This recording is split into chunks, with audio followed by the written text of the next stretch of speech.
Bonjour à tous, j'espère que vous allez bien. Donc voilà, ici on va rentrer dans ma période préférée de l'année. C'est les phases d'élimination directe en Champions League à partir des huitièmes de finale. En plus on est servi parce que justement pour ces huitièmes de finale, on a des très belles affiches. Mais le match que j'attends le plus, c'est Real Manchester City. C'est pour ça que j'ai décidé d'en parler dans cette vidéo à quelques jours de cette rencontre. Je vais en parler avec une analyse d'avant-match à ma façon, en prenant parti pour une équipe et en réfléchissant à comment elle pourrait faire pour gagner son match. Et pour cette rencontre, en l'occurrence, j'ai décidé de prendre le parti du Real Madrid, même si pour rappel, c'est pas pour autant que je suis fan de cette équipe. Ensuite, à la fin de la vidéo, je terminerai en vous donnant un petit pronostic. Et je profite pour vous dire aussi que la semaine prochaine, je compte faire le même type de vidéo pour PSG Dortmund. Donc abonnez-vous pour pas rater cette vidéo. En attendant, assez parlé, c'est parti.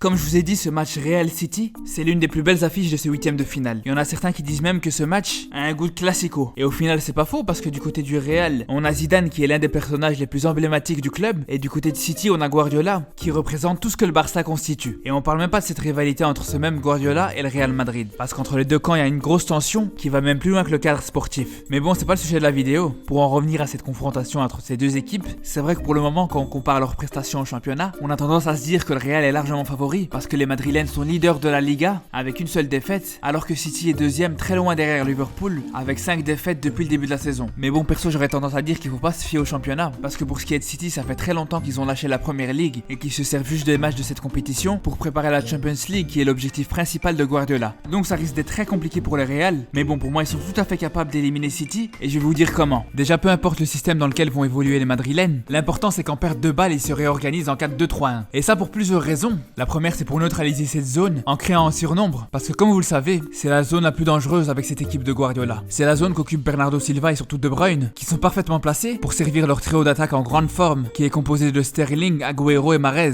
Donc l'objectif de ce milieu de terrain du Real, qui forme un triangle à pointe haute, c'est de complètement couper cette équipe de City en deux, en isolant les 5 joueurs défensifs aux joueurs offensifs, ce qui obligerait les Citizens à jouer long, et comme vous savez, le jeu aérien c'est loin d'être le point fort de cette équipe. Mais le principal c'est qu'à partir du moment où les deux milieux de terrain offensifs de City ont le ballon, faudrait que ce triangle madrilène s'aplatisse pour d'un côté cadrer le porteur de balle et d'un autre côté fermer les angles de passe intérieurs avec un joueur dans l'axe. Mais le problème avec ce plan défensif, c'est qu'autant il assure une sécurité axiale, mais on peut pas en dire autant pour les côtés. Parce que comme vous l'aurez compris, les latéraux du Real se retrouveront très vite en 1 contre 1, voire même en 2 contre 1 si De Bruyne ou Bernardo dézonent comme ils aiment le faire. Après quand ça arrive, il y a absolument rien qui empêche à un des joueurs de ce trio à dézoner aussi pour assurer une couverture sur le flanc. À condition bien sûr qu'il y ait toujours au moins 2 joueurs dans cette zone pour qu'au cas où si le jeu rebascule dans l'axe, le triangle soit directement en place. Le fait que Manchester City concentre son jeu dans l'axe et du coup libère ses côtés, ça peut vraiment profiter au Real parce que le jeu sur les ailes c'est vraiment l'une des forces de l'équipe de Zidane. Les latéraux et les ailiers madrilènes sont très rapides et ont vraiment une grande qualité de centre et de percussion. Ensuite là où le Real peut aussi être très dangereux, c'est sur les transitions offensives rapides. City joue souvent avec un bloc très haut en confisquant le ballon à son adversaire, donc en cas de récupération de balle, si le Real se projette rapidement vers l'avant, ils peuvent profiter des espaces en faisant très mal en contre-attaque. Surtout que la défense des Citizens est loin d'être la plus rassurante. Entre Otamendi qui manque vraiment de régularité, Fernandinho qui joue à ce poste par défaut et Laporte qui revient tout juste d'une blessure de 6 mois, je pense vraiment que si le Real met un minimum d'intensité et d'organisation dans son pressing, les Madrilènes peuvent vraiment inquiéter City. Enfin pour terminer, si je devais donner un pronostic pour cette confrontation, je pense que ces deux équipes ont un niveau très proche, donc même si c'est une phrase qu'on aime bien dire à toutes les sauces, mais pour moi c'est vraiment un match qui va se jouer sur des détails. D'un côté on a City qui fait une saison totalement irrégulière, et d'un autre côté on a le Real qui a démarré la saison très timidement, mais qui montre les dents petit à petit. C'est pour ça que c'est très difficile de se projeter sur ce match, mais si je devais vraiment donner un favori, je dirais plus que c'est City, pour une simple et bonne raison, c'est par rapport au potentiel offensif de l'équipe de Guardiola. Parce qu'en plus de De Bruyne et de Bernardo Silva, qui sont les déclencheurs de cette équipe,